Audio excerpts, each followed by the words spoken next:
নমস্কার, আমি মিঠু বিশ্বাস বলছি। আমি এই এনজিও থেকে কাজটা শিখেছি, শিখে আমি কাজ করছি এবং অর্ডার পাচ্ছি। অর্ডার পেয়ে আমি কাজটা চালু করেছি, অর্ডার নিচ্ছি, এবার মাল রেডি করে আমি দিচ্ছি।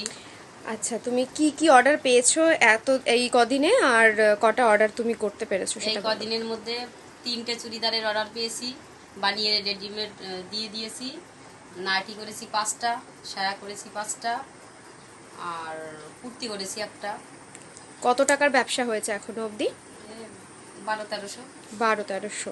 আরও সামনে ব্যবসা এগোনোর ইচ্ছা আছে তো? হ্যাঁ, অবশ্যই। আচ্ছা, দোকান ঘর যে নেবে বলেছিলে সেইটার এখন অবধি সেটা কতটা কি এখনো হলো? হয়নি, বলেছিল, আবার এখন বলছে কদিন পরে। এখন ওটা এখনো সিলেক্ট হয়নি, আচ্ছা, কদিন পরে।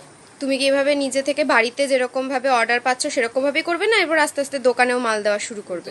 আস্তে আস্তে দোকানেও মাল দেওয়া শুরু করব। এবার অর্ডার নিজের ইচ্ছা আছে, যদি তেমন বেশি পাই তাহলে দোকানে, যদি না দিলে হয় তখন দেবো না। চলে আর যাবে। যখন দেখছি যে না, এইভাবে হচ্ছে না, তখন দোকানে দেওয়াতে ইচ্ছা। আচ্ছা, ঠিক আছে, অল দ্য বেস্ট, ভালো করে কাজ করো। ঠিক।